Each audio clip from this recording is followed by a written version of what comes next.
Je vous présente le projet de professionnalisation du Festival international de Porto-Novo.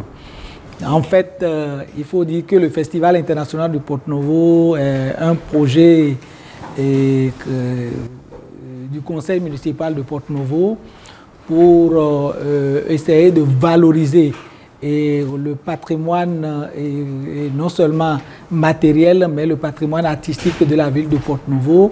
Le festival a démarré depuis 5 ans, depuis 2017, et nous avons organisé la 5e édition en 2022, en janvier 2022, avec une année, comme on le dit, hein, c'est un mot que tout le monde n'aime pas, une année blanche en 2021 du fait de Covid. Donc, du coup, le festival, professionnaliser le Festival international de Porto-Novo. Pourquoi? Parce que le festival organise ce qu'on appelle la grande déambulation. Nous, on préfère appeler ça la grande déambulation des masses culturelles et culturelles.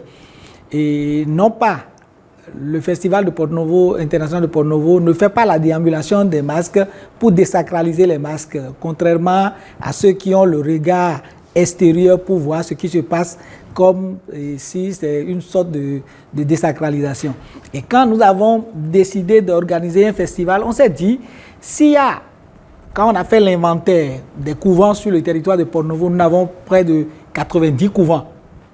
Et des couvents, chaque groupe sort peut-être une vingtaine, une trentaine, une quarantaine avec tous les déités qui déambulent et qui vont vers la place.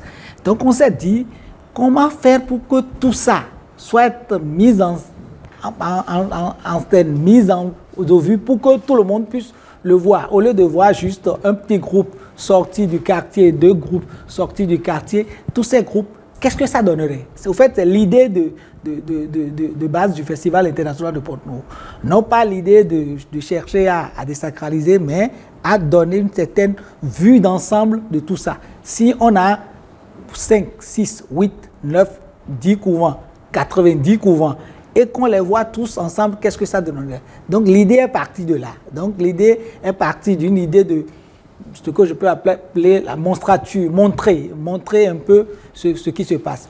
Et c'est dans l'organisation, la première édition, la deuxième édition, que nous avons constaté qu'il y a un peu, au fait, ce que je peux appeler une espèce de chose la pagailleuse. C'est un peu, ça devient un peu la pagaille un tout petit peu. Donc comment réorganiser tout ça pour professionnaliser, pour que cela ne soit pas un effet où on sent que c'est un peu de la pagaille, un peu de petits jeux d'enfants. Donc réorganiser tout ça. Donc c'est ça qui nous a amené à chercher à professionnaliser le festival international. Et pour ceux qui ont l'habitude de voir la déambulation du festival international de Porto-Novo, vous devez constater que la dernière édition, il y a eu un changement. Il y a un changement qui a fait que en 1 heure de temps, nous avons fait passer près de 1000 masques en 1 heure de temps.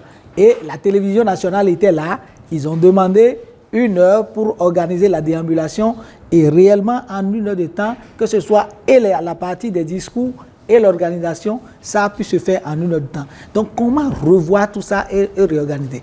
Donc c'est pour ça, à travers ce projet, nous avons cherché à avoir l'expertise d'un expert en spectacle de rue pour accompagner ces dignitaires et travailler surtout avec les têtes de pont, ce que nous appelons les têtes de pont. Quand vous prenez les groupes de déités, de telles déités, Egungun, Zangbeto ou tout ça, comment travailler avec les têtes de pont pour les organiser afin qu'ils puissent savoir comment travailler dans un timing qui rend l'effet plus professionnel, plus ludique et bien à regarder, pour que des gens puissent, à cause de ça, venir vers Porto-Novo pour venir visiter Porto-Novo. Donc c'est surtout ça. Et l'autre question que le projet voudrait résoudre, c'est la programmation artistique du festival, qui a également, en tout cas, de petits problèmes, et puisque le festival, étant donné que c'est la mairie qui organise, un groupe, quelqu'un qui appelle le maire d'Abomey tout simplement et dit moi je veux que mon groupe joue tel soir, tel groupe, sans que le groupe ne soit programmé, on le voit. Et donc on veut réorganiser tout ça pour que la programmation soit vraiment les groupes qui sont organisés, qui sont prévus à la base et qui ont passé les mailles d'une organisation qui se retrouve sur les scènes du festival après. Donc c'est un peu ce que propose le projet de professionnalisation du Festival international de Porto-Novo, avec en même temps montrer un peu les sites touristiques de Porto-Novo et réorganiser les circuits touristiques autour de ce projet-là.